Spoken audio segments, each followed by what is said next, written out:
എന്തു പറഞ്ഞാലും ഒരു കൂസലില്ലാത്ത കാമുകന് സംഭവിച്ചത്. എന്റെ അമ്മയെ പറ്റി ഓർക്കുമ്പോ ടെൻഷൻ ആടാ. രാവിലെ തൊട്ട് വൊമിറ്റ് ചെയ്യുവാ. നിന്റെ മമ്മി പ്രഗ്നന്റ്. എടാ എടാ പട്ടി.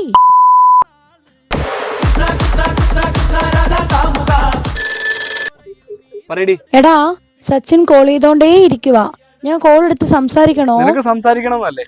സംസാരിച്ചിട്ട് വാ. അതിനെന്താ ഇപ്പൊ? അവൻ എന്നെ വീട്ടിലേക്ക് ക്ഷണിച്ചു. ചെരുപ്പൂരി അടിക്കും ഞാൻ രണ്ടിനെ, പറഞ്ഞേക്കാം. ഒരു എന്റെ ഫ്രണ്ടിന് ബ്രേക്കപ്പ് ആയിടാ. ആത്മഹത്യ ചെയ്യുവോന്ന് പേടിയാ. ഇപ്പൊ ചെയ്യണ്ട, മാസാവസാനം എന്ന് പറ. ലീവ് കിട്ടില്ല. എടാ നീ ആദ്യം അയച്ച ഐ ലവ് യു മെസ്സേജ് അമ്മ കണ്ടടാ. പേടിയാവുന്നടാ. ശരിയടി, വീട്ടിൽ സമ്മതിച്ചില്ല, ഞാൻ ബ്രേക്കപ്പ് ചെയ്തെന്ന് പറ. അപ്പൊ കല്യാണം ചെയ്യുമ്പോ പ്രശ്നമാവില്ലേ? നീ ഇപ്പോഴും വിശ്വസിക്കുന്നുണ്ടോ നമ്മുടെ കല്യാണം നടക്കുമെന്ന്?